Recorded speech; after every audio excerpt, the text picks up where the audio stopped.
there are names that history chooses to remember and names it chooses to forget. Marie Laveau is one of those names that exists in two worlds, celebrated in folklore, erased from textbooks. But the woman who bore that name in the cotton fields of Mississippi was not the voodoo queen of New Orleans legend. She was something far more dangerous to the established order, a woman who understood that knowledge, carefully gathered and strategically deployed, could dismantle the very foundations of power. What you're about to hear is not the sanitized version taught in schools, nor the mystical tale sold to tourists on Bourbon Street. This is the story they refused to print in history books because it revealed an uncomfortable truth that the enslaved were not passive victims waiting for salvation, but architects of their own liberation using weapons far more subtle than rebellion. And Marie Laveau, a Mississippi slave whose real story was deliberately obscured, wielded those weapons with a precision that would change dozens of lives forever. The Natchez district of Mississippi in 1839 was a place where fortunes were measured in human beings and land. The Mississippi River carved through the landscape like a vein of commerce, carrying cotton downstream to New Orleans, and wealth upstream to the plantation owners who controlled thousands of acres of rich bottomland. The Bowmont plantation stretched across 3,000 acres of that fertile soil, and at its center stood a white columned house that represented everything the South wanted to believe about itself. Graceful, refined, built on what they called tradition, but what was actually the systematic exploitation of 247 souls who had no choice but to make that wealth possible. The plantation operated like a small kingdom with its own internal economy, its own hierarchy of power, its own systems of reward and punishment. At the top sat the Bowmont family, Charles Bowmont, the patriarch who had inherited the land from his father, his wife, Eleanor, who managed the household with an iron hand disguised in silk gloves.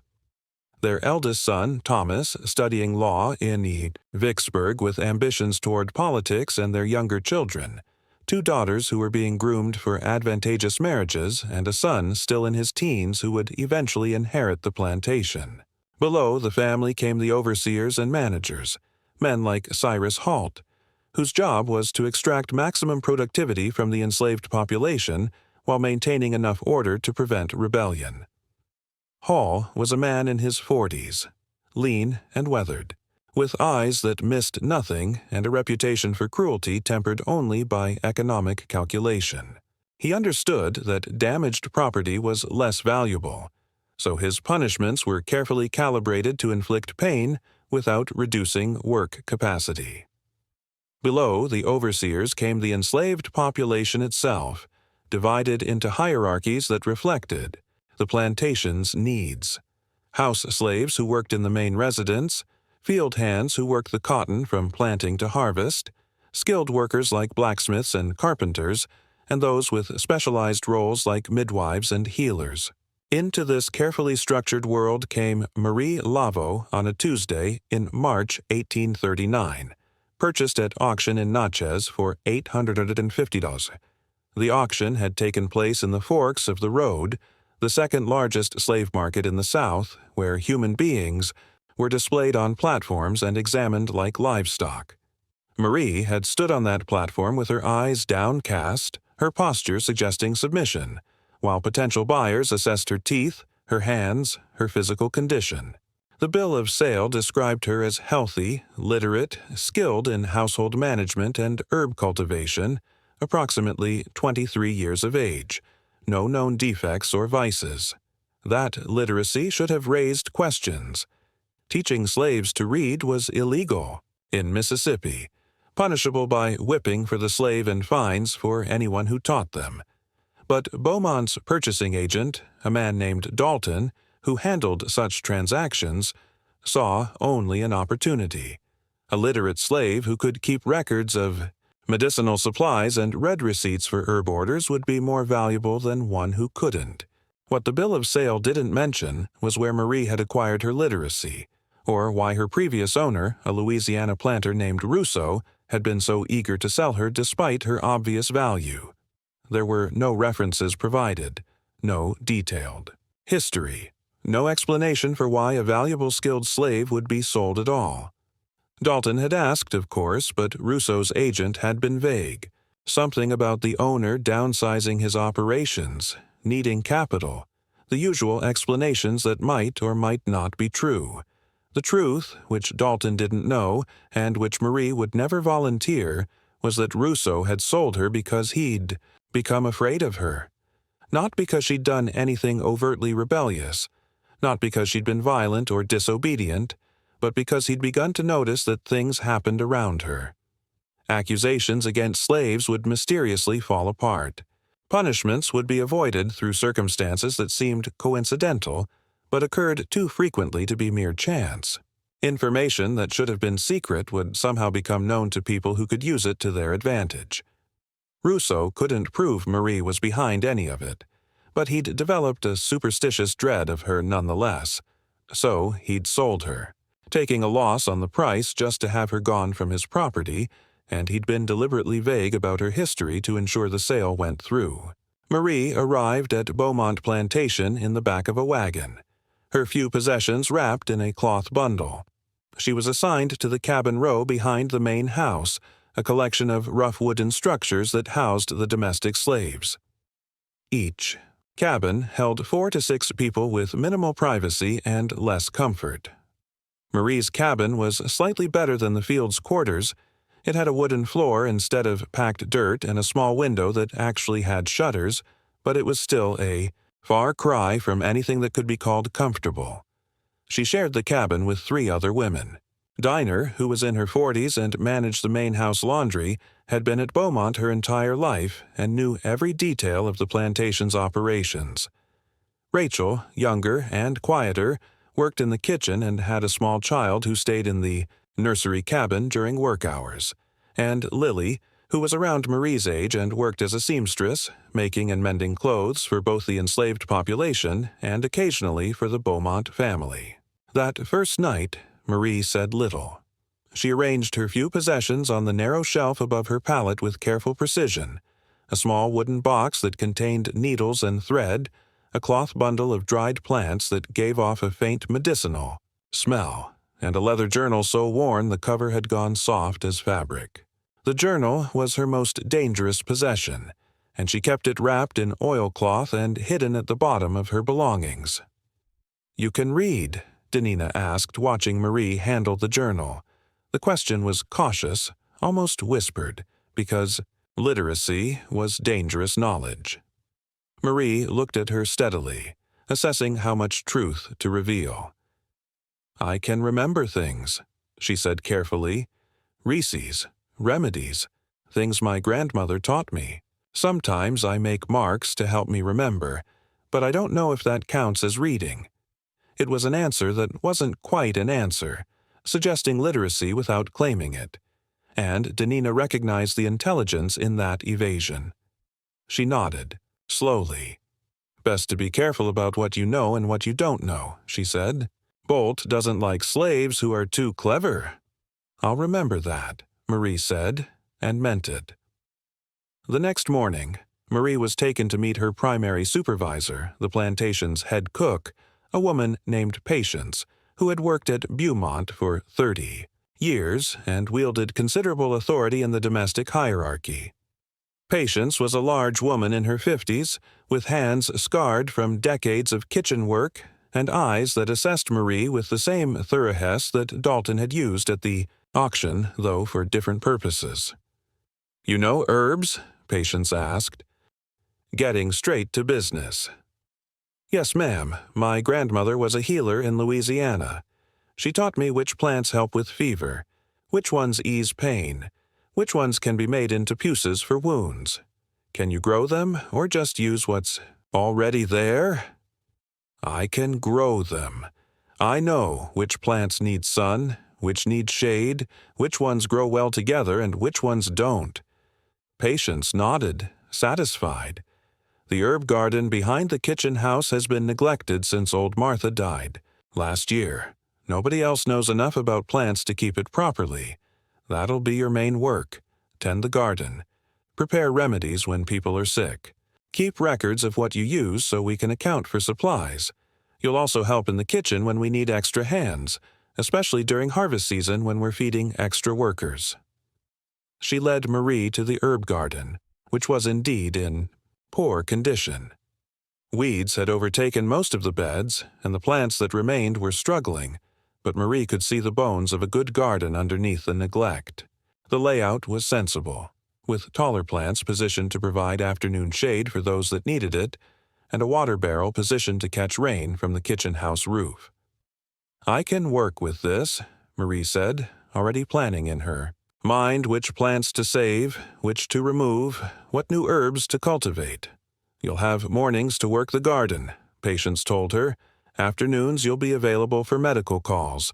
If someone in the quarters is sick, you'll go tend them. Evenings you'll help in the kitchen. Sundays you'll have to yourself, except for emergencies." It was a demanding schedule, but Marie had expected nothing less.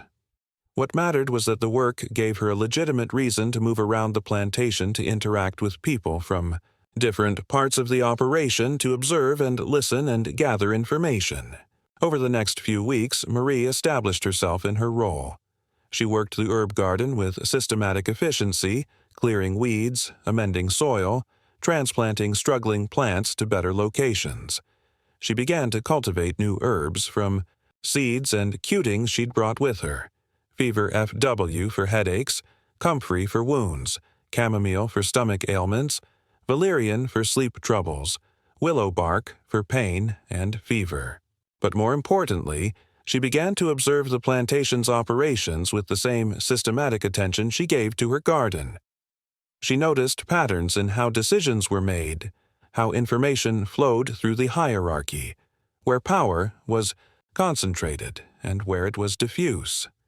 She noticed, for instance, that Cyrus Hall kept detailed records in the plantation office, ledgers that tracked every bushel of cotton picked, every tool distributed, every punishment administered, every expense and profit. Those ledgers were the nervous system of the plantation's operations, and anyone who understood them would understand how the entire system functioned. She noticed that the Bowmont family's youngest son, Thomas, had a habit of leaving documents scattered around the library when he came home from his law studies in Vicksburg. He was careless with papers, treating them as if they were invisible to the house slaves who cleaned the room, never considering that those slaves might be able to read or might understand the significance of what they saw. She noticed that the house slaves who served at dinner often heard conversations about business dealings, political alliances, debts, and social obligations that the Bowmonts assumed were safe to discuss in front of people they considered invisible. Those conversations contained information that could be valuable to someone who knew how to use it. She noticed that there were tensions within the overseer hierarchy. Halt had 2 assistants, and they competed for his favor and for the possibility of advancement. That competition created opportunities for manipulation, for playing one against the other, for ensuring that information reached or didn't reach particular people. She noticed that the enslaved population itself had complex social networks and hierarchies. There were people who were respected for their skills, people who were trusted with secrets, people who served as informal leaders in the quarters. Understanding those networks would be essential to accomplishing anything, and she noticed that information carefully gathered and strategically shared could change the balance of power in ways that violence never could. Marie began to cultivate relationships with key people in the plantation's social structure. She did this carefully, never pushing, never seeming too interested, just being helpful and observant and gradually earning trust with Danina, who managed the laundry and had access to the main house. Marie shared remedies for the arthritis that plagued Dina's hands. In return, Dina shared observations about the Bowmont family's habits, their moods, their concerns. It wasn't presented as intelligence gathering, just the natural conversation of women who worked together and shared living space. With Patience who supervised the kitchen and heard much of what happened in the main house, Marie proved herself reliable and skilled, becoming someone Patience could depend on. In return, patients began to trust Marie with more information about the plantation's operations, about upcoming events, about tensions within the Bowmont family. With the field hands, Marie provided medical care that was more attentive than they'd received from the previous herb woman. She treated injuries and illnesses with skill and compassion, and in return they began to come to her not just for physical ailments, but for counsel about other troubles. Within 3 months of her arrival, Marie had established herself as someone valuable, someone trustworthy, someone who saw and heard things, but who seemed to have no agenda beyond doing her work well. And then she began to test her methods. The first test came in late April when a man named Samuel was accused of stealing a ham from the smokehouse. Samuel was a field hand in his 30s, strong and capable, with a wife named Grace and 2 young children. The accusation came from one of Holt's assistants, a man named Briggs, who was new to the plantation and eager to prove his vigilance. The evidence seemed clear. Samuel had been seen near the smokehouse at an unusual hour late evening after the workday had ended. When the smokehouse was invented the next morning, a ham was missing. A search of the quarters found the ham hidden in a cloth sack near Samuel's cabin, buried under some loose boards. The punishment for theft was typically 20 lashes administered publicly so that the entire enslaved population would witness the consequences of stealing from the master. Sometimes the punishment was more severe if the owner wanted to make a particular example. Samuel maintained his innocence desperately. He swore he'd never taken the ham, never been to the smokehouse that evening, had no idea how the meat had ended up near his cabin. But his word meant nothing against the physical evidence and the testimony of an overseer's assistant. He was locked in the plantation jail, a small brick building near the overseer's house, to await punishment that would come at week's end when the entire enslaved population would be assembled to watch. Marie heard about this on a Wednesday evening when Grace came to her cabin in tears begging for help. He didn't do it. Grace insisted Samuel wouldn't steal. He knows what would happen. He wouldn't risk it. Not with the children to think about. Someone's lying, or someone made a mistake. But he didn't do it. Marie listened carefully, asking questions. Who saw him near the smokehouse? Briggs, the new assistant overseer. He said he saw Samuel walking that direction around dusk. Did anyone else see him? No, just Briggs. And the ham was found near your cabin. Yes, buried under some loose boards behind the cabin, but anyone could have put it there. We don't lock our cabin. Nobody does. Anyone could have hidden it there to make it look like Samuel took it. Marie considered this carefully. Tell me about Briggs. What do you know about him? Grace shook her head. Not much. He's only been here a month. Came from somewhere in Alabama. Holt hired him to replace the assistant who left. He's young, maybe 25, and he's always trying to impress Hall, always looking for problems to solve. Has he had any conflicts with Samuel specifically? Not that I know of. Samuel barely knows him. Marie filed all of this information away, her mind already working through possibilities. I'll see what I can learn, she told Grace. I can't promise anything, but I'll try. Over the next day, Marie began to gather information with systematic precision. She talked to people who worked near the smokehouse, asking casual questions about who'd been around that evening. She talked to people who lived near Samuel's cabin, asking if they'd seen anyone unusual in the area. She paid attention to Briggs, observing his behavior, his interactions with other overseers, his patterns of movement around the plantation. And she discovered something interesting. Briggs had a visitor the week before, a younger man, maybe 20 or 21, who'd arrived on horseback and stayed at the overseer's quarters for 2 nights. Several people had seen him, though nobody knew who he was. He'd left early one morning before. Most people were awake, heading toward the road that led to Natchez.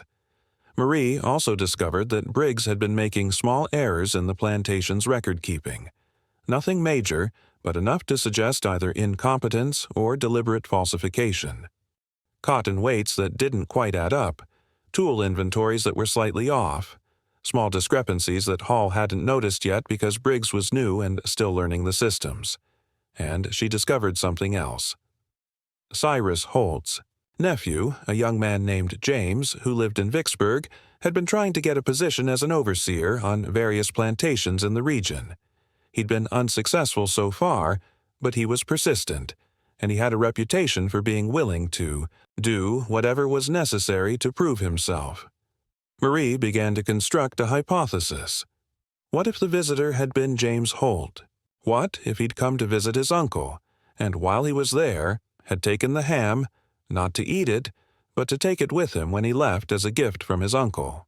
What if Briggs, knowing about the missing ham and desperate to prove his value to Hole, had decided to frame someone for the theft rather than admit he didn't know what had happened to it? What if he'd chosen Samuel simply because Samuel had been in the wrong place at the wrong time, walking past the smokehouse on his way to somewhere else? It was speculation, but it fit the facts. And, more importantly, it suggested a way to create doubt about Samuel's guilt. Marie couldn't confront Briggs or Hall directly.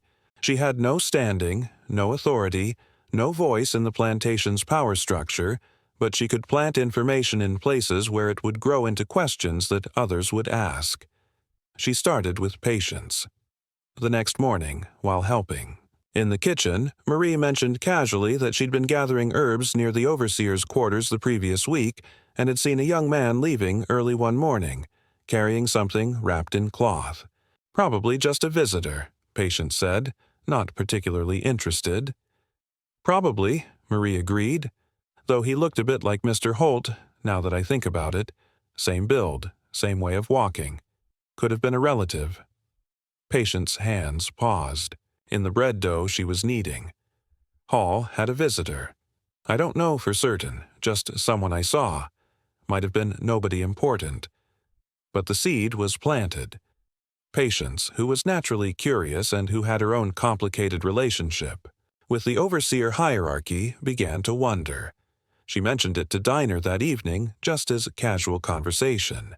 Diner, who cleaned the overseer's quarters and would have known if there was a visitor, confirmed that yes, someone had stayed there for 2 nights the previous week.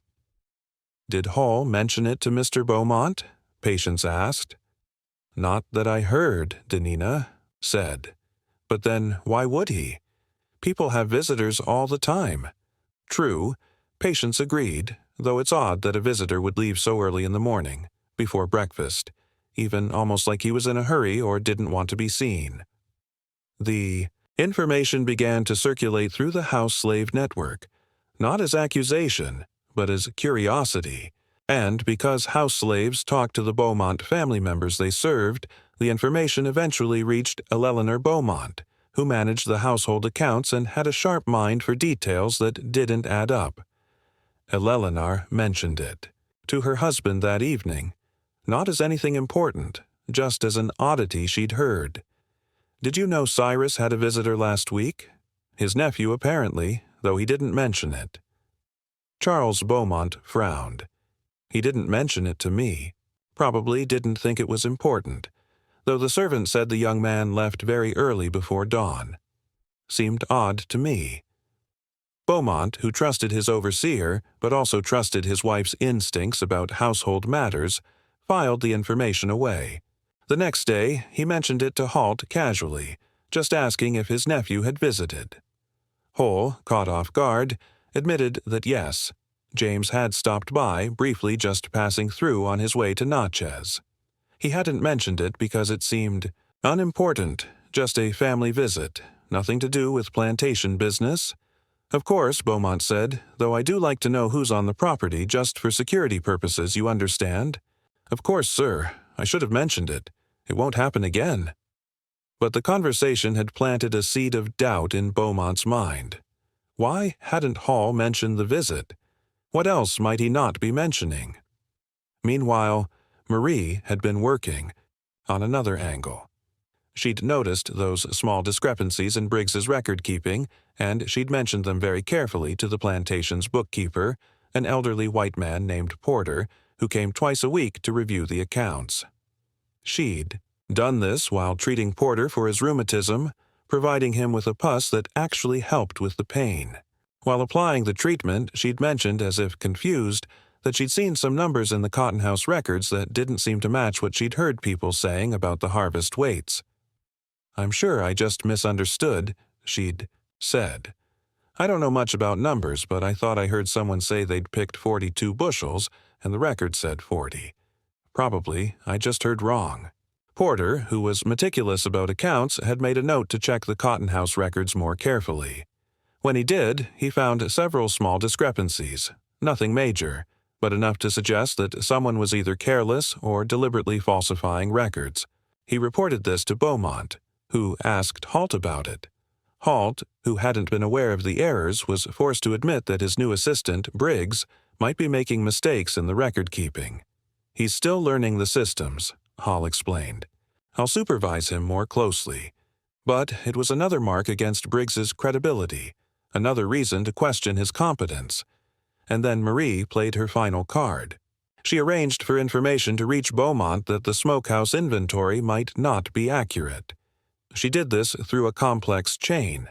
She mentioned to Diner that she'd heard someone say there might be more than one ham missing.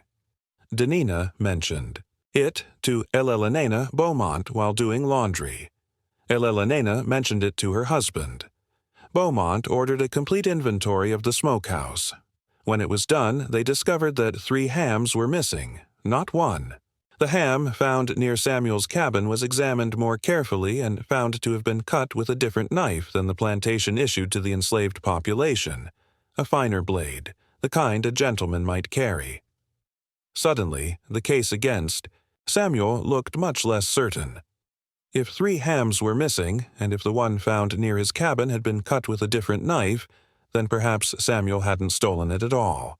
Perhaps someone else had taken the hams, possibly Holt's nephew as a gift from his uncle, and perhaps Briggs, discovering the theft and not wanting to admit he didn't know what had happened, had framed Samuel by planting one of the hams near his cabin.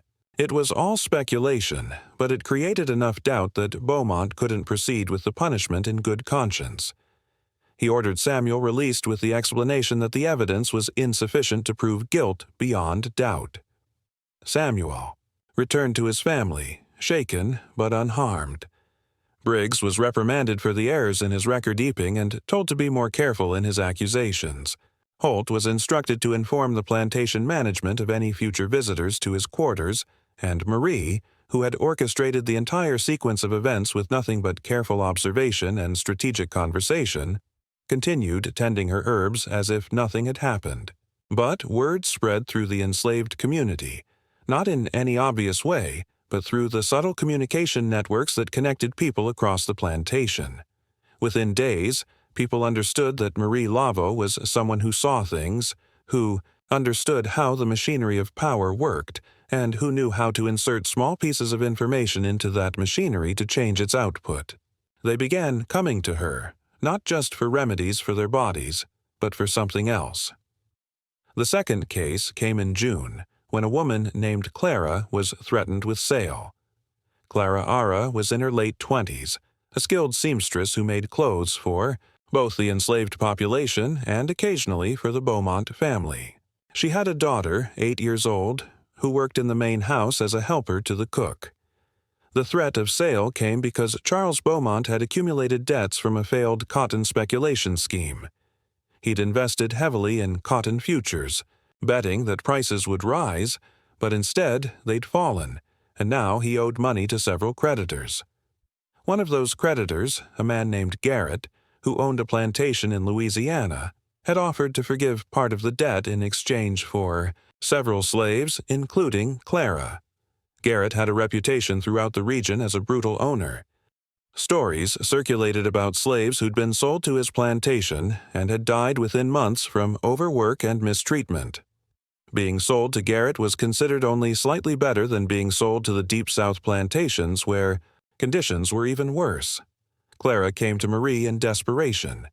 "They're going to sell me," she whispered, tears streaming down her face. "Mr. Bowmont told Hall to prepare papers for me and 3 others. We're being sold to Garrett in Louisiana to settle a debt. My daughter will stay here. They're separating us. Please, Marie, I know you helped Samuel. Please help me." Marie listened carefully, her mind already working through the problem. This was more complex than Samuel's case. This involved the Bowmont family's finances directly, not just an overseer's mistake. The stakes were higher and the potential for failure was greater. "Tell me everything you know about this debt," Marie said. "How much does Mr. Bowmont owe? When is the sale supposed to happen? What do you know about Garrett?" Over the next several days, Marie gathered information from multiple sources. She learned that Bowmont owed Garrett approximately $3,000, a significant sum. She learned that the sale was scheduled for the end of the month, giving her less than 3 weeks to find a solution. She learned that Garrett was indeed as brutal as his reputation suggested, and that he was also involved in several questionable business dealings that had made him enemies among other planters in the region. Most importantly, she learned that Thomas Bowmont, the lawyer's son, had recently been hired to represent another planter named Whitfield in a land dispute case, and she learned that Garrett was the opposing party in that dispute. Thomas was literally working against Garrett in a legal case while his father was negotiating to sell slaves to the man. This was the leverage Marie needed. She began to construct a plan that would make the sale socially and professionally awkward for the Bowmont family. She couldn't stop the sale through direct intervention. She had no power to do that, but she could make the cost of proceeding with the sale higher than the benefit of settling the debt. First, she needed to ensure that information about the sale reached Thomas Bowmont, who might not know about his father's negotiations with Garrett. She did this through the house slave network. Information passed from Clara to Dina to the house butler who mentioned it to Thomas during one of his visits home from Vicksburg. Thomas was indeed unaware of the sale, and he was troubled by it. Selling slaves to a man he was actively working against in court created a conflict of interest that could damage his professional reputation. He mentioned this concern to his father, but Charles Bowmont was in a difficult financial position and didn't see an alternative. The debt had to be paid, and Garrett's offer was the most convenient solution. Marie needed to create an alternative solution, one that would be more attractive than selling to Garrett. She began to gather information about Bowmont's other creditors and about potential sources of capital that might allow him to pay the debt without selling slaves. This required accessing information that was normally well beyond her reach: financial records, business correspondence, details of transactions that were discussed only in private conversations. She did this through a combination of careful observation and strategic questioning. She listened to conversations overheard by house slaves. She examined documents that Thomas left scattered in the library, reading them quickly. When she delivered herbs to the main house, she talked to slaves from other plantations who came to Bowmont for various reasons, gathering information about business dealings and financial situations across the region, and she discovered something useful. Another planter named Prescott, who owned a plantation about 20 kilometers away, had recently come into significant capital through the sale of land. Prescott was looking for investment opportunities, and he had a long-standing rivalry with Garrett. That made him inclined to work against Garrett's interests whenever possible. Marie couldn't approach Prescott directly.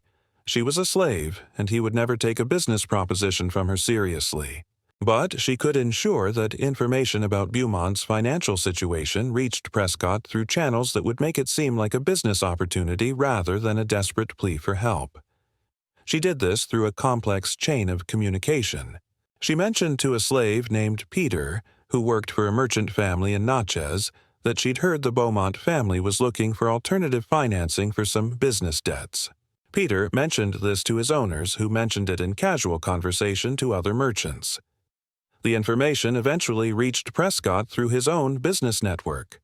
Prescott, who was indeed looking for investment opportunities and who disliked Garrett, saw an opportunity to both make money and undermine his rival.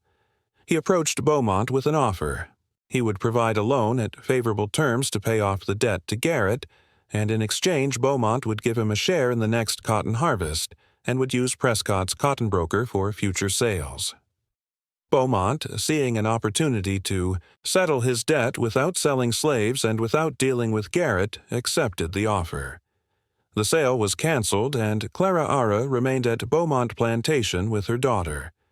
Clara Ara never knew the full extent of what Marie had done to save her. She knew only that the sale had been canceled, that she and her daughter would not be separated, and that somehow, impossibly, things had worked out.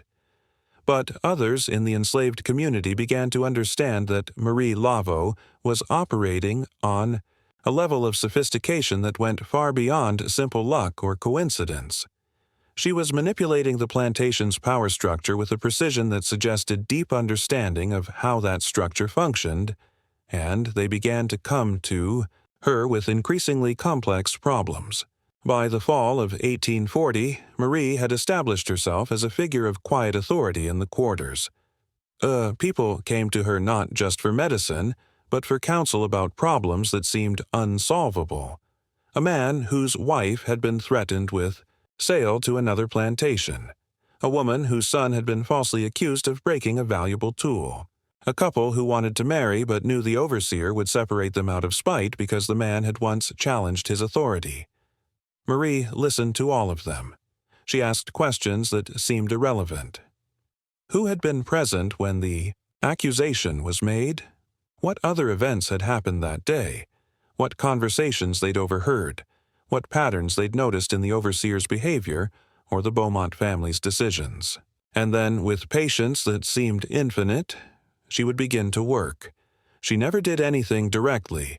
She never confronted anyone with power, never made accusations, never put herself at risk.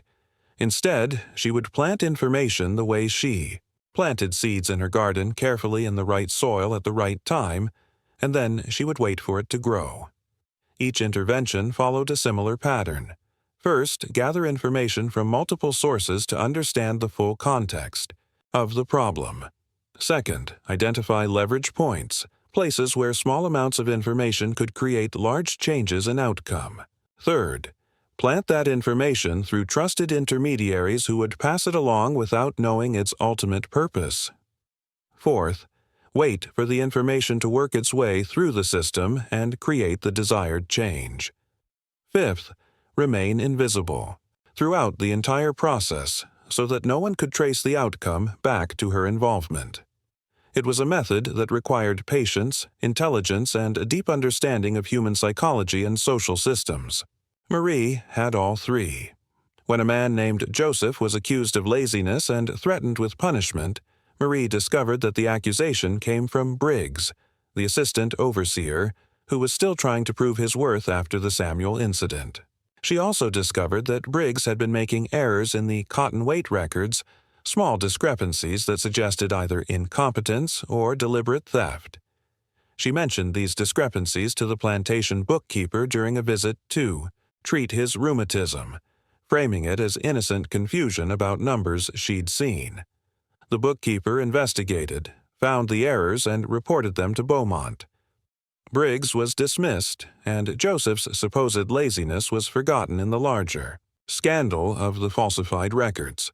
When a woman named Ruth was being pressured by one of the Bowmont family's visiting relatives, Marie discovered information about the man's debts and gambling habits.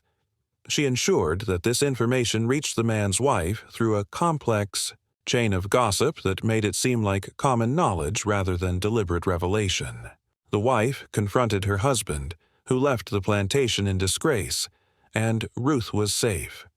When a couple named Daniel and Esther wanted to marry but knew the overseer would separate them, Marie discovered that the overseer had been skimming supplies from the plantation stores and selling them in Natchez for personal profit. She ensured that evidence of this theft reached Bowmont through the bookkeeper. The overseer was dismissed, and the new overseer who replaced him had no objection to Daniel and Esther's marriage. Each intervention was small, almost invisible, but together they began to create something larger, a sense among the enslaved population that they were not entirely powerless, that there were ways to resist that didn't require violence or escape. that information and intelligence could be weapons as powerful as any physical force. Marie became a legend in the quarters, though not in any obvious way. People didn't talk about her openly, didn't attribute specific outcomes to her intervention, but they understood that she was someone who could help, someone who saw patterns that others missed, someone who understood how to work within the system to change outcomes. And that kind of influence, even when exercised subtly, eventually attracts dangerous attention. Cyrus Hole was not a stupid man. He had been an overseer for 15 years, working on plantations across Mississippi and Louisiana, and he had learned to recognize patterns in slave behavior that suggested potential trouble. He knew the signs of rebellion, secret meetings, whispered conversations that stopped when he approached, unusual movements at night, weapons being hidden or made. But Marie Laveau didn't fit any of those patterns. She didn't hold secret meetings. She didn't whisper conspiratorially. She didn't move around at unusual hours or show any interest in weapons or escape. She simply tended her garden, prepared her remedies, and went about her work with quiet efficiency. Yet things kept happening around her. Accusations fell apart. Punishments were avoided. His own authority was undermined in ways he couldn't quite trace back to any single source. And when he paid attention, he noticed that Marie seemed to be present at the edges of many of these situations, not directly involved, but somehow connected. By the summer of 1840, Hall had begun to watch Marie with increasing attention. He couldn't prove anything. She was too careful for that. But suspicion doesn't require proof, and Hall's suspicion grew with each incident that seemed to work out too conveniently for the enslaved population. He began to ask questions. He talked to other overseers, asking if they'd noticed anything unusual about Marie. He watched her movements, noting where she went and who she talked to. He tried to find evidence of wrongdoing, hidden documents, secret meetings, anything that would justify punishment. But Marie had anticipated this. She'd known from the beginning that success would eventually draw attention, and she'd prepared for it. She became even more careful, even more circumspect in her movements and conversations. She stopped intervening in situations where the risk was too high, focused on smaller matters, things that wouldn't draw direct attention. She also began to cultivate a reputation for being simple and superstitious, someone who believed in folk remedies and old stories, but who had no real understanding of the plantation's power structure. She would occasionally say things that sounded naive or confused, ask questions that suggested she didn't understand how decisions were made, present herself as someone who was skilled with plants, but not particularly intelligent in other ways. It was a performance carefully calibrated to make her seem less threatening than she actually was, and it worked to a degree. Holt remained suspicious, but he couldn't find evidence to support his suspicions. And without evidence, he couldn't act. But the tension between them continued to build, and Marie knew that eventually something would force a confrontation. That confrontation came in September of 1840 when a situation arose that Marie couldn't ignore, even though intervening would put her at serious risk. Thomas Bowmont, the lawyer's son, had married Catherine Hartwell in the spring of 1840, ADHU, union that had brought significant social and financial benefits to the Bowmont family. The Hartwells were one of the most prominent families in Vicksburg with connections to banking, cotton trading, and state politics. The marriage had been carefully arranged, and both families had invested considerable effort in ensuring it went smoothly. But by September, Thomas had begun to show his true character. He visited the plantation regularly, ostensibly to handle legal matters for his father, but also to escape the scrutiny of his wife and her family in Vicksburg. And during those visits, he had begun to notice a girl named Ruth, who worked in the main house as a helper to the cook. Ruth was 16 years old, the daughter of Hannah, who managed the household linens. She was quiet and hard-working, trying to be invisible in the way that young enslaved women learned to be when they attracted the wrong kind of attention from men with power. But Thomas's attention, once focused, was difficult to escape. He began to find excuses to be in the kitchen when Ruth was working. He would make comments about her appearance, ask her questions that had nothing to do with her work, touch her arm or shoulder in ways that seemed casual but weren't. Hannah saw what was happening and was terrified. She knew what Thomas's attention meant, knew that Ruth had no way to refuse him without facing punishment, knew that if Thomas decided to act on his interest, there would be nothing she could do to protect her daughter. She came to Marie in desperation late one evening when the quarters were quiet. "He's going to ruin her," Hannah whispered, tears streaming down her face. "I can see it in the way he looks at her, the way he talks to her. It's only a matter of time before he decides to take what he wants. And there's nothing I can do. If I object, we'll both be sold. If Ruth resists, she'll be punished. Please, Marie, I know you can't stop him directly, but there has to be something. There has to be some way to protect her." Marie sat in silence for a long time, her mind working through possibilities and risks. This was different from her previous interventions. This involved the Bowmont family directly, not just overseers or business associates. This involved Thomas, who was educated, intelligent, and well-connected. The danger was exponentially higher, but she also knew that if she did nothing, Ruth would suffer and her own authority in the community would be meaningless. Information and intelligence were only powerful if they were used, even when the cost was high. "Tell me everything you know about Thomas Bowmont," Marie said finally. "His habits, his friends, his business dealings, his debts, his marriage, everything you've heard while working in the house." Over the next week, Hannah and other house slaves provided Marie with a detailed picture of Thomas Bowmont's life. The information they provided was extensive. Thomas was 26 years old, ambitious, and determined to make a name for himself in Mississippi politics. He saw his law practice as a stepping stone to a political career, possibly a seat in the state legislature or even Congress eventually. His marriage to Catherine Hartwell was crucial to those ambitions. The Hartwell family had money, connections, and social standing that Thomas needed. Catherine's father, William Hartwell, was a banker with influence in Vicksburg and connections throughout the state. Her uncle was a state senator. The marriage had been as much a business arrangement as a romantic union. But Thomas also had debts. He'd made poor investments in a cotton speculation scheme, the same scheme that had caused problems for his father. He'd lost money gambling in Vicksburg.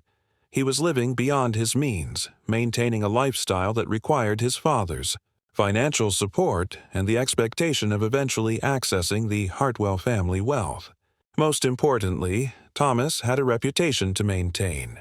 He presented himself as a gentleman, a man of honor and refinement, someone worthy of the Hartwell family's trust and investment. Any scandal, any hint of impropriety could damage that reputation and jeopardize both his marriage and his political ambitions. Catherine's mother, Mrs. Hartwell, was known to be a woman of strong moral convictions who took her family's reputation seriously. She had been initially skeptical of Thomas, concerned that he was marrying Catherine for money rather than love, and she had made it clear that she would be watching his behavior carefully. Marie absorbed all of this information, turning it over in her mind, looking for leverage points. She couldn't confront Thomas directly. That would be suicidal. She couldn't tell Catherine about his intentions toward Ruth. A slave's word would never be believed over a white man's denial. She couldn't even ensure that Ruth was never alone with Thomas. He had the authority to order her presence whenever he wanted, but she could make Thomas aware that his actions were being observed, and that those observations might reach people who could damage his reputation and his future. The plan she constructed was more complex and more dangerous than anything she'd attempted before. It required precise timing, multiple intermediaries, and a deep understanding of the social networks that connected the planter class. Marie began by ensuring that Ruth was never in a position where Thomas could approach her without witnesses. She arranged for Ruth's work schedule to be changed so that she was always in the kitchen when other people were present, never alone in rooms where Thomas might corner her. This was presented to patients as a matter of work efficiency. Ruth could learn more by working alongside experienced cooks, and having multiple people in the kitchen during busy times made the work go faster. Patience, who had her own concerns about Thomas's behavior, agreed to the change without questioning it too deeply. But Marie knew this was only a temporary solution. Thomas would eventually find another opportunity, or he would simply order Ruth to come to him privately. She needed to create a situation where Thomas would decide on his own that pursuing Ruth was too risky. The Hartwell family had money, connections, and social standing that Thomas needed. Catherine's father, William Hartwell, was a banker with influence in Vicksburg and connections throughout the state. Her uncle was a state senator. The marriage had been as much a business arrangement as a romantic union. But Thomas also had debts. He'd made poor investments in a cotton speculation scheme, the same scheme that had caused problems for his father. He'd lost money gambling in Vicksburg.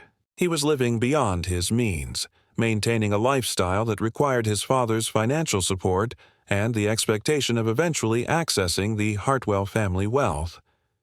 Most importantly, Thomas had a reputation to maintain. He presented himself as a gentleman, a man of honor and refinement, someone worthy of the Hartwell family's trust and investment. Any scandal, any hint of impropriety could damage that reputation and jeopardize both his marriage and his political ambitions. Catherine's mother, Mrs. Hartwell, was known to be a woman of strong moral convictions who took her family's reputation seriously. She had been initially skeptical of Thomas, concerned that he was marrying Catherine for money rather than love, and she had made it clear that she would be watching his behavior carefully. Marie absorbed all of this information, turning it over in her mind, looking for leverage points. She couldn't confront Thomas directly. That would be suicidal. She couldn't tell Catherine about his intentions toward Ruth. A slave's word would never be believed over a white man's denial. She couldn't even ensure that Ruth was never alone with Thomas. He had the authority to order her presence whenever he wanted, but she could make Thomas aware that his actions were being observed, and that those observations might reach people who could damage his reputation and his future. The plan she constructed was more complex and more dangerous than anything she'd attempted before. It required precise timing, multiple intermediaries, and a deep understanding of the social networks that connected the planter class. Marie began by ensuring that Ruth was never in a position where Thomas could approach her without witnesses. She arranged for Ruth's work schedule to be changed so that she was always in the kitchen when other people were present, never alone in rooms where Thomas might corner her. This was presented to patients as a matter of work efficiency. Ruth could learn more by working alongside experienced cooks, and having multiple people in the kitchen during busy times made the work go faster. Patients, who had her own concerns about Thomas's behavior, agreed to the change without questioning it too deeply. But Marie knew this was only a temporary solution. Thomas would eventually find another opportunity, or he would simply order Ruth to come to him privately. She needed to create a situation where Thomas would decide on his own that pursuing Ruth was too risky. The key was Mrs. Hartwell, Catherine's mother. If Mrs. Hartwell became concerned about Thomas's character, if she began to watch his behavior more carefully, if she made it clear to Thomas that any scandal would have consequences, then Thomas might reconsider his actions. But how could Marie, an enslaved woman with no access to the Hartwell family, influence Mrs. Hartwell's perceptions? The answer lay in the complex social networks that connected plantation families across the region. Information traveled through those networks constantly. Gossip, rumors, observations, concerns. If Marie could insert the right information into those networks, it would eventually reach Mrs. Hartwell through seemingly natural channels. Marie learned that Mrs. Hartwell was planning to visit Natchez in October to attend a series of social events.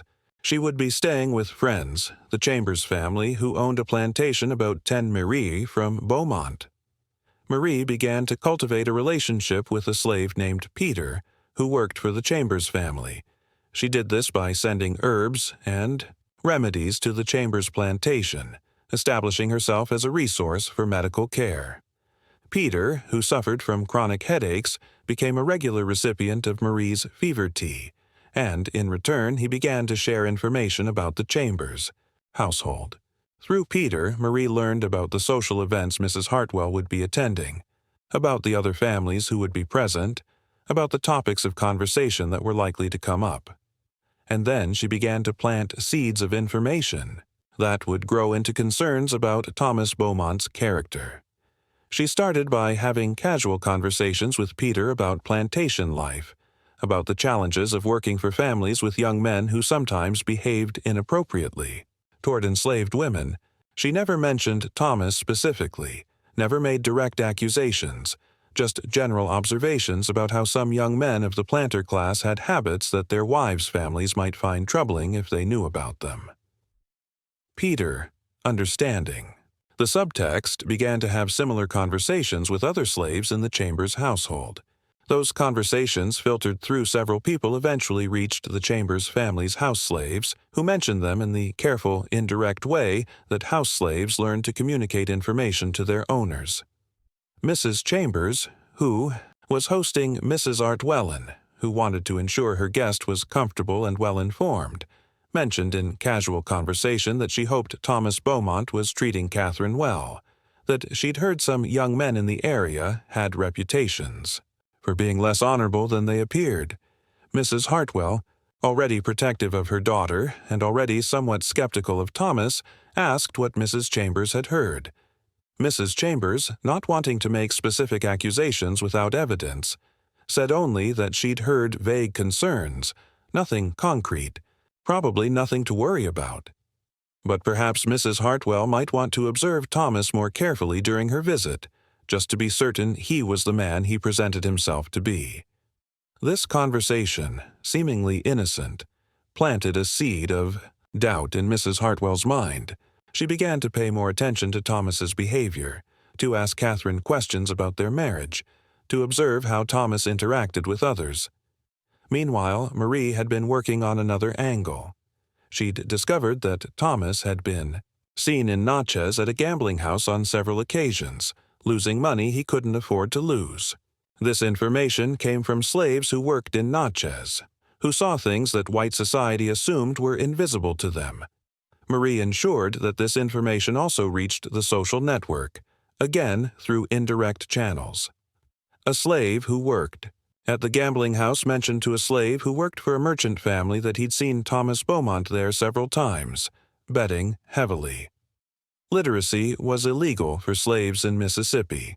Admitting to it could result in punishment, but denying it when Bowmont might already have evidence would be equally dangerous. "I can read some, sir," Marie admitted carefully. "My previous owner in Louisiana allowed it so I could read receipts for herb orders and keep records of remedies.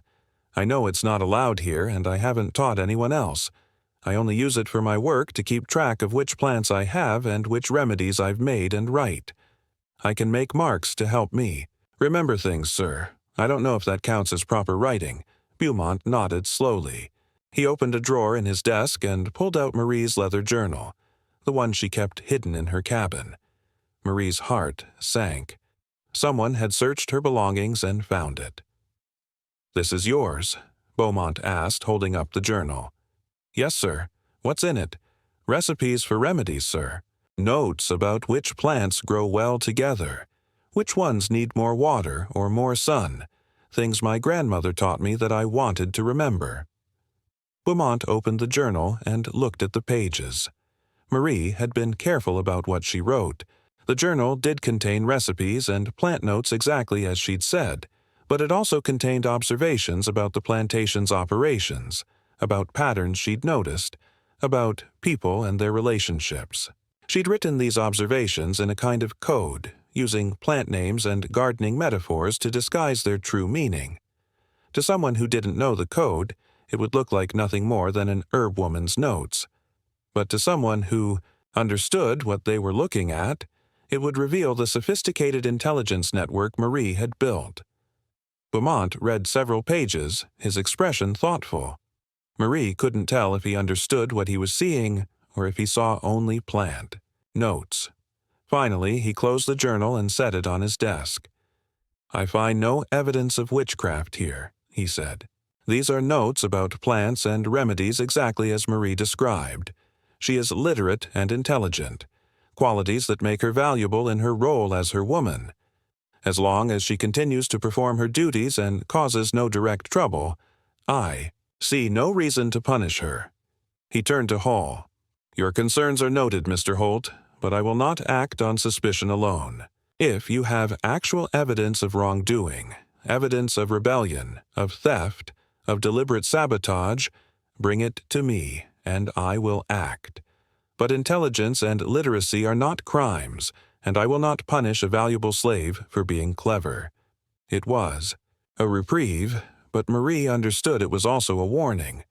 Bowmont had essentially told her that he knew what she was doing, or at least suspected it, and that he would tolerate it only as long as it didn't threaten his interests directly. She had been given a boundary, and crossing it would have consequences. "You may return to your work," Bowmont said to Marie, "but understand that you are being watched. If I have reason to believe you are causing trouble, I will not be as lenient next time." "Yes, sir," Marie said quietly. "Thank you, sir." She left the library, her journal still sitting on Beaumont's desk. She didn't ask for it back. That would seem too bold. She would have to start a new one and be even more careful about what she wrote and where she kept it. But she had survived the confrontation, and that was what mattered. Marie adjusted her methods after that encounter. She became even more careful, even more selective about when and how she intervened. She focused on situations where the outcome would benefit the enslaved population without directly threatening the plantation's operations or the Bowmont family's interests. She also began to train others in her methods, teaching them how to observe, how to gather information, how to plant seeds of influence. She did this carefully, working with people she trusted completely, people who understood the risks and who had the intelligence and patience to use the methods effectively. Denina became one of her students, learning how to gather information from the main house and how to pass it along through trusted channels. Hannah learned how to observe patterns in the Bowmont family's behavior and how to anticipate their decisions. Peter at the Chambers plantation became a node in a wider network that connected enslaved people across multiple plantations in the region. Marie was building something larger than herself, creating a network that could function even if she was sold or punished or killed. She was teaching people that intelligence and information were weapons, that resistance didn't always look like rebellion, that power could be challenged through subtle means that left no evidence. But she also began to think about something more ambitious. Freedom, not escape. Escape was dangerous and often unsuccessful, and it left behind everyone who couldn't escape, but legal freedom achieved through the mechanisms that the system, he itself, provided. Marie had learned that there were legal processes by which enslaved people could sometimes purchase their freedom or be manumitted by their owners. These processes were rare and difficult to access, but they existed. In Louisiana, the laws were somewhat more flexible than in Mississippi. Free people of color could own property, run businesses, even own slaves themselves. There were communities of free black people in New Orleans and other cities, people who had achieved freedom through various means and who sometimes helped others achieve it. Marie began to gather information about these processes, about the legal requirements, about the costs, about the people who might be able to help. She did this through the networks she'd built, through conversations with slaves who had connections to free black communities, through careful observation of legal documents that Thomas Bowmont left scattered in the library. And she began to think about how she might achieve freedom, not just for herself, but for others. In 1841, Marie learned that Charles Bowmont was facing serious financial difficulties. The cotton market had been unstable for several years, with prices fluctuating wildly based on factors that planters couldn't control: weather, international trade, speculation by cotton brokers. Bowmont had made investments based on the assumption that prices would remain high, but instead they'd fallen, and now he had debts that were becoming difficult to manage. Marie learned this through multiple sources. She heard conversations between Charles and Eleanor Bowmont overheard by house slaves and passed along through the network. She saw correspondence from creditors glimpsed while cleaning the library. She heard Thomas discussing his father's financial situation with Catherine during one of their visits. The situation was serious enough that Bowmont was considering selling some of his enslaved population to raise capital. This was a crisis for the entire community. Sales meant families separated, people sent to plantations where conditions might be far worse. The network Marie had built scattered to the winds. Marie began to gather information about Beaumont's financial situation with systematic precision. She learned the names of his creditors, the amounts he owed, the timeline for payment. She learned about his assets, his land holdings, his business, partnerships. She learned about the cotton market, about prices and trends, about which brokers were reliable and which were not. She gathered this information from dozens of sources: conversations overheard by house slaves, documents glimpsed by those who cleaned the library and the plantation office, casual comments made by visitors to the plantation, information passed along by slaves from other plantations who were connected to the network. And then she began to look for leverage for ways to help Bowmont solve his financial problems without selling slaves. She discovered that one of Beaumont's major creditors, a banker named Sutton in Natchez, had recently been involved in a scandal involving fraudulent land sales. The scandal hadn't become public yet, but rumors were circulating in certain business circles. Sutton had been selling land that he didn't actually own, or that had unclear titles to investors who didn't know enough to check the records carefully. Several people had lost money, and there was talk of legal action. Marie also discovered that Sutton was desperate to maintain his reputation and would be vulnerable to pressure from anyone who threatened to expose his dealings. But Marie couldn't use this information directly. She had no standing, no voice in the business world. She needed to ensure that the information reached someone who did have that standing, someone who would be motivated to use it against Sutton. She learned that there was a rival banker in Natchez, a man named Prescott, who had been competing with Sutton for influence in the region.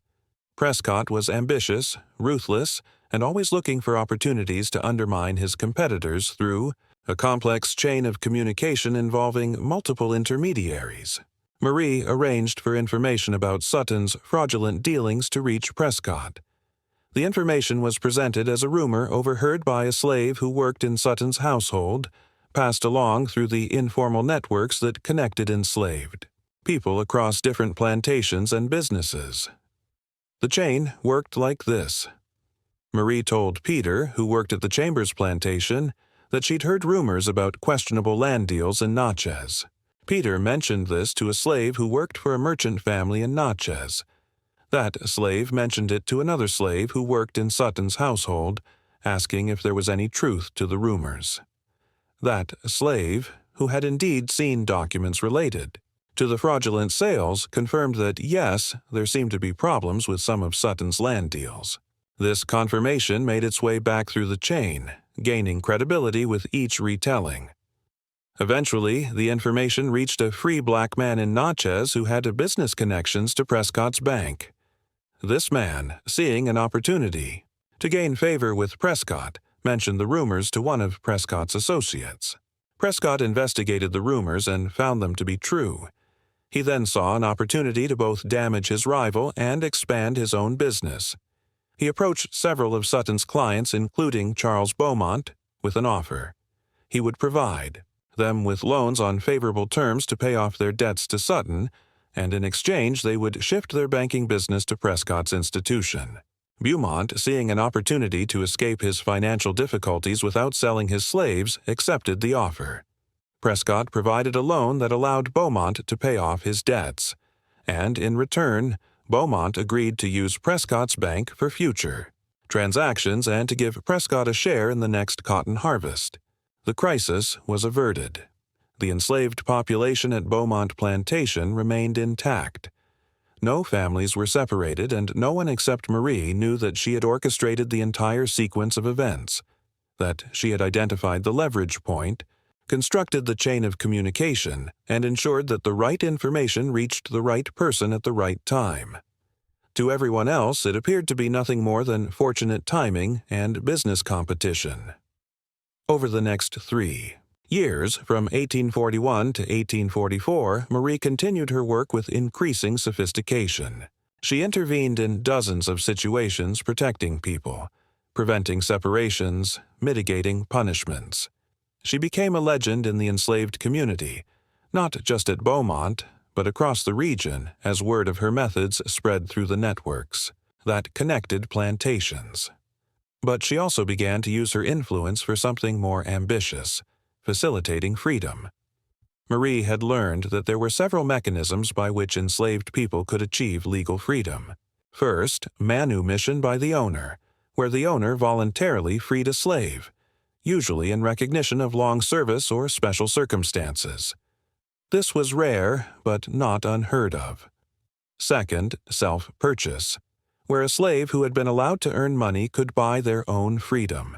This required the owner's cooperation and was only possible in states like Louisiana, where the laws allowed it.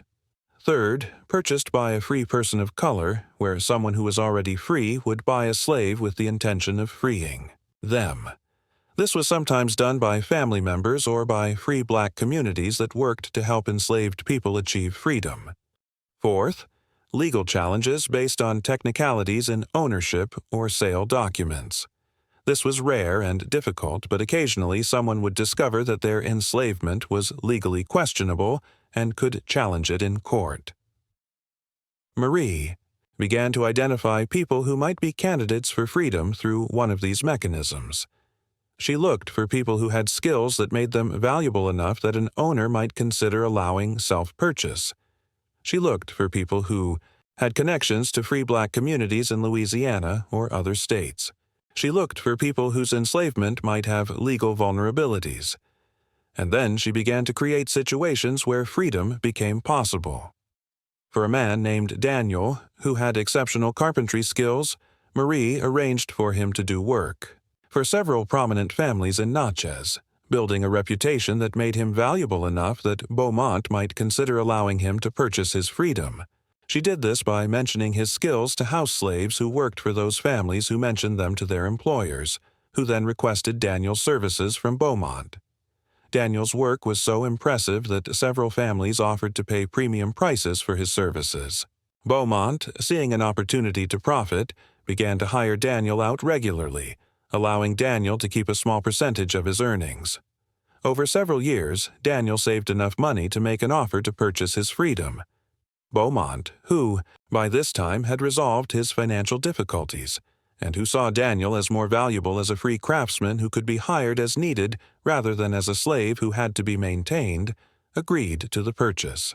Daniel became a free man in 1843 at the age of 35. For a woman named Esther who had saved money from selling vegetables from her garden plot.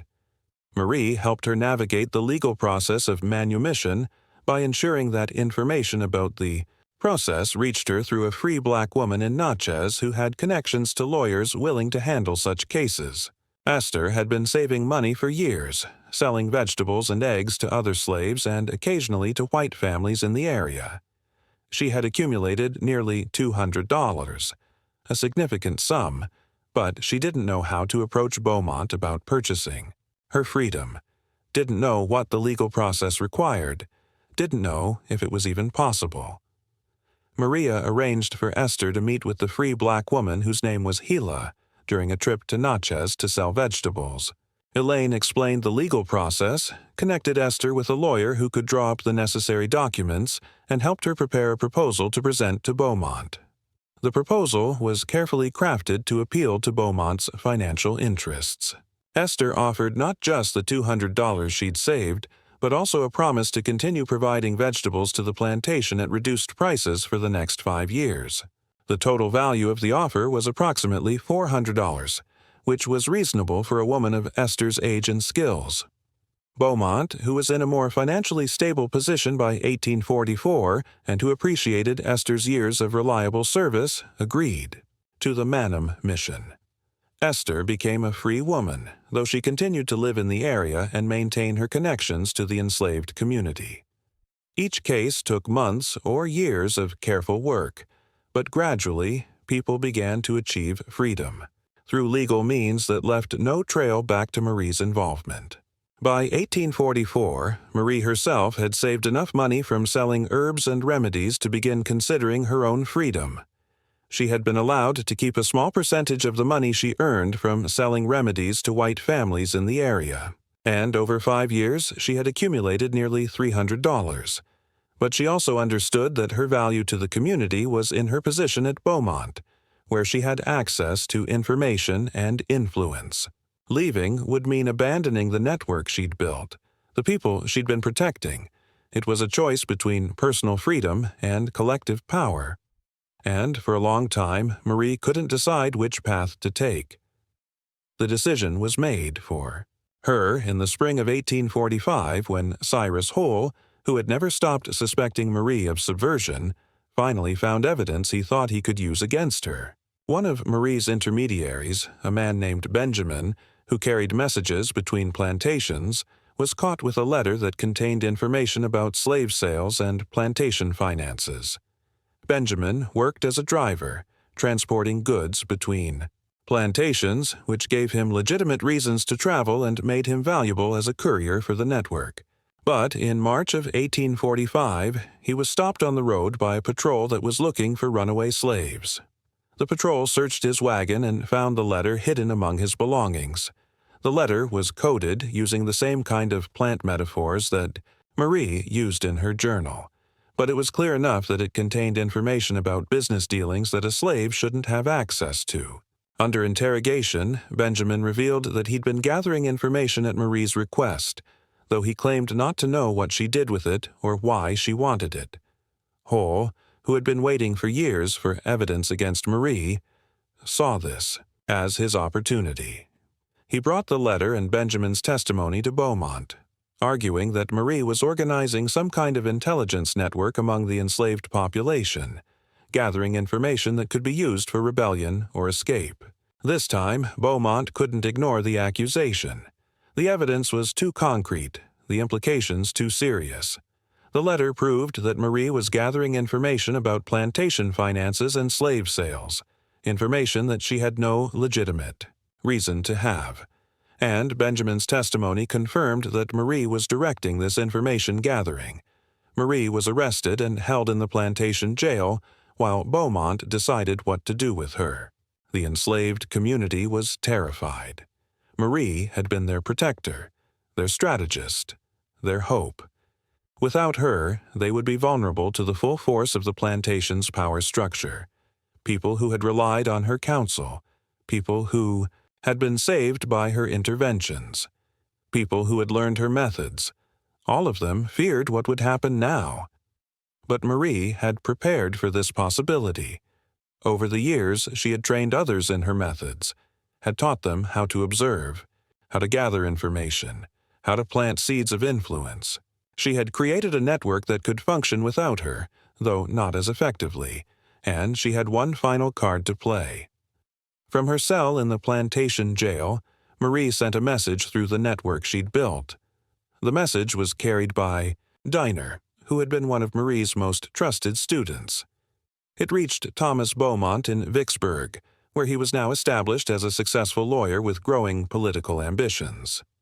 The message contained information about a case Thomas was working on, a complex property dispute that had been stalled for months.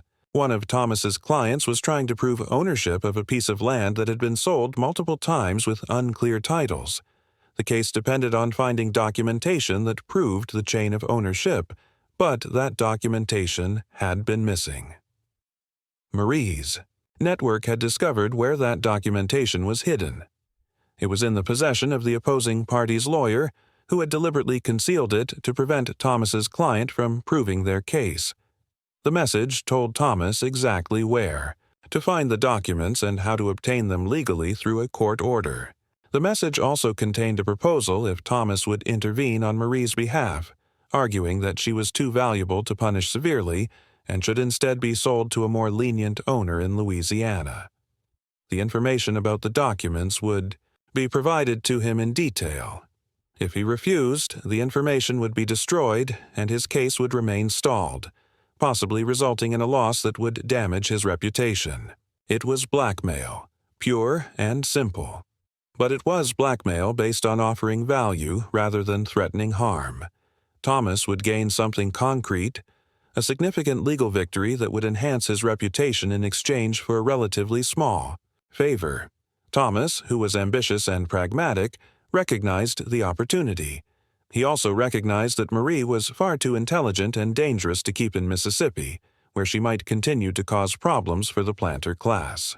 But selling her to Louisiana, where the laws were different and where she might eventually achieve freedom, would remove the threat while also providing value to his father. He traveled to Bowmont plantation and made his case to his father. He argued that Marie was indeed too intelligent and valuable to waste through punishment. Executing her or selling her to a brutal owner would be a loss of valuable property, but selling her to a contact he had in New Orleans, a free black woman named Helen, who ran a boarding house and needed someone with Marie's skills, would be more profitable and would remove the source of trouble from the plantation. Charles Bowmont, who was tired of the complications Marie had caused and who saw the financial sense in Thomas's argument, agreed. Marie was sold to Helen in New Orleans for $1,000, a price that reflected her skills and intelligence. The sale was completed in June of 1845. Marie was transported to New Orleans, leaving behind the network she'd built, the people she'd protected, the community that had come to depend on her. But she had also left behind something more important, a method, a way of thinking, a set of techniques that others could use. The network continued to function after her departure, less effectively but still present, still gathering information, still planting seeds of influence, still resisting in ways that left no evidence. Marie arrived in New Orleans in late June of 1845, and her life changed completely. The city was different from anything she'd experienced in Mississippi. Larger, more diverse, with a significant population of free people of color who had their own businesses, their own communities, their own forms of power. Helen, the free black woman who had purchased her, was part of a network of free people of color who worked to help enslaved people gain freedom through legal means. The purchase had been arranged specifically to get Marie out of Mississippi and into a situation where she could eventually purchase her own freedom. Helen ran a boarding house in the French Quarter that catered to free people of color and to white clients who were comfortable with the city's more relaxed racial boundaries. She needed someone with Marie's skills to manage the household, to provide medical care for boarders, and to help run the business. The arrangement was clear from the beginning. Marie would work for Helen, earning a salary that would allow her to save money toward purchasing her freedom. The price was set at $1,000, the amount Hella had paid for her, plus interest. It would take time, but it was achievable. Marie threw herself into the work with the same systematic efficiency she'd brought to everything else. She managed the boarding house, tended to sick boarders, cultivated an herb garden in the courtyard, and began to build new networks in New Orleans. She also continued the work she'd been doing in Mississippi, but in a different context. New Orleans had a large population of enslaved people and free people of color, and there were constant opportunities to help people navigate the path to freedom. Marie began to connect with other free people of color who were working towards similar goals. She met lawyers who specialized in manumission cases. She met former slaves who had purchased their freedom and were now helping others do the same. She met activists who were working within the legal system to expand the rights of free people of color. And she began to document the methods she'd developed over the years, the techniques of observation, information gathering, and strategic influence that had allowed her to protect people and facilitate freedom. She wrote these methods down in a new journal, more detailed and systematic than the one Bowmont had confiscated. She described how to observe power structures, how to identify leverage points, how to gather information without being noticed, how to plant information through trusted intermediaries, how to create change without leaving evidence. She wrote about specific cases, analyzing what had worked and what hadn't, identifying principles that could be applied in different contexts. She wrote about the psychology of power, about how people in authority made decisions, about how to influence those decisions without direct confrontation. She wrote about networks, about how to build them, how to maintain them, how to use them to gather and distribute information. She wrote about trust, about how to earn it and how to maintain it, about how to identify people who could be trusted, with dangerous knowledge. She wrote about patience, about how change often took months or years, about how to maintain hope and determination when progress seemed impossible. The journal became a kind of manual for resistance, a textbook for using intelligence and information as weapons against oppression. Within 2 years, Marie had earned enough money to purchase her freedom. She became a free woman in 1847 at the age of 31. But she didn't stop the work she'd been doing. Instead, she expanded it. Using the network she'd built in Mississippi and the new connections she'd made in New Orleans, Marie became a facilitator of freedom for others. She gathered information about enslaved people who were candidates for manumission, connected them with lawyers and free black sponsors, and helped navigate the complex legal process that made freedom possible. She also began to share her journal with others, copying sections and distributing them through trusted networks. The journal was passed from person to person, copied and recopied, its methods adapted and applied in different contexts across the South.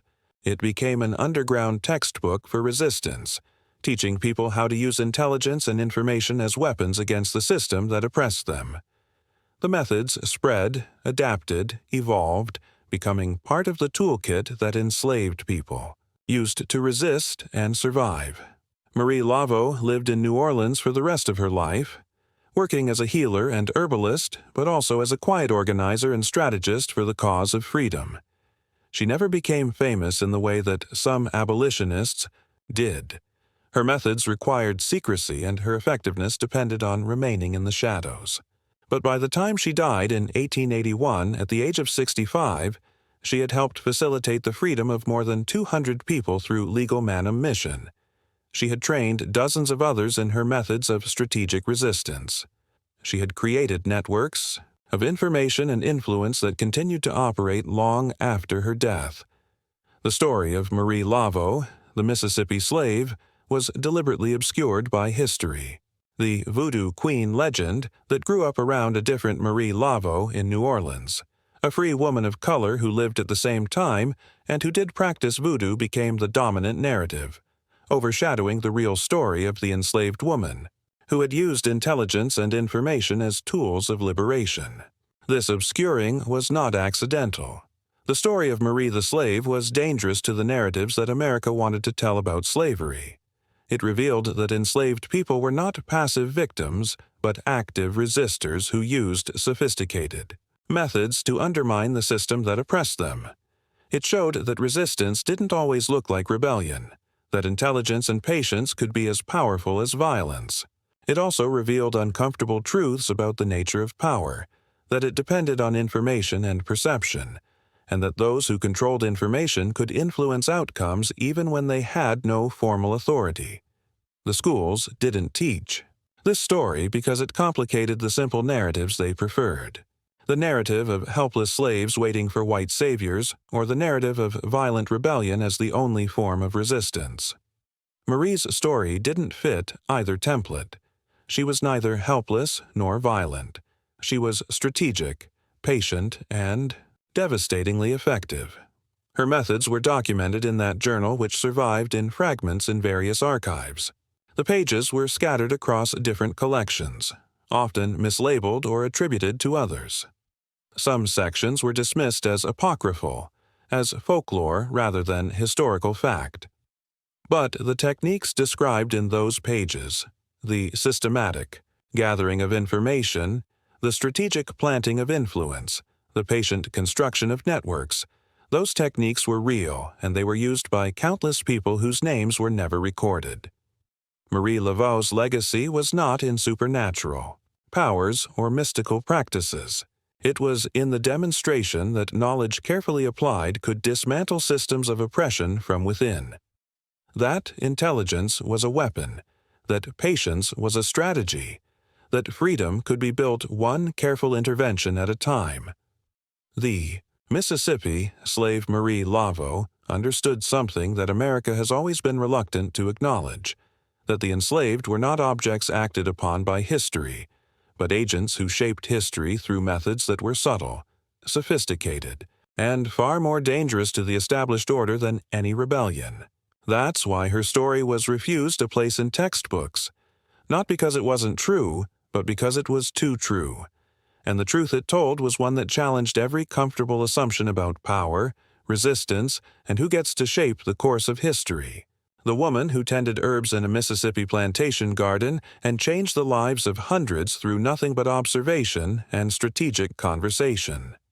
That woman was more revolutionary than any army and more dangerous to the system than any weapon, and that's exactly why they refused to teach her story in schools.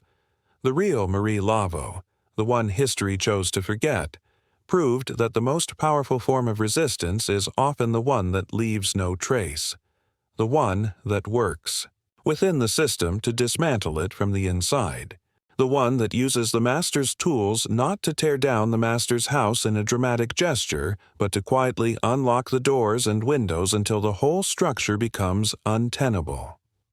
Her story is a reminder that history is written by those who control the narrative and that the most dangerous stories are often the ones that are deliberately erased. Because if people understood that intelligence and information could be weapons, that patience and strategy could achieve what violence could not, that systems of oppression could be undermined from within by those who were supposedly powerless. If people understood all of that, then every system of oppression would be vulnerable in ways that those in power could never fully defend against. That's the story they refused to teach in schools, not because it was false, but because it was true. And the truth, as always, is the most dangerous thing of.